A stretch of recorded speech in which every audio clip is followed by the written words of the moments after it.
So mommy ẹ wà ní. Yes. Ẹ wá sí matric ni rárá. To gbé bàbá rẹ̀ pé kan ńlá ni matric.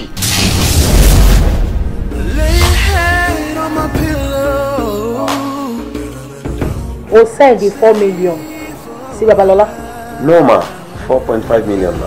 Ah! Níbo? Pé man tí wọ́n tẹ̀lé yẹn, ìdún ní kó máa mẹ̀jẹ̀ wọn gbé. Ó ní mo ti bímọ kí má lọ́kọ. Kọ́mọ yìí kó máa wáṣẹ́ kiri. Ìyá ẹ̀ dẹ̀ jókòó sínú ilé òun máa rìn kiri nínú oòrùn. In as much as tó dá ẹ lójú, èmi ni mo bí ẹ. Èmi náà mo bí ẹ. 20 kini? You can't be telling me you have 6.5. I need 20 million naira. Is it compulsory making fún Mumi níṣẹ́ ní company mi? Your only daughter. Mo gbọ́ ọ̀rọ̀ tó sọ sí àná. Ṣé bí àrùn ni mo fẹ́ máa lọ ṣe? Yẹ, mo máa san táì nù àti button shirt, round neck ni màá máa lọ wọ̀. Tí n bá ṣe ń gbowó oṣù ni màá tún máa jó.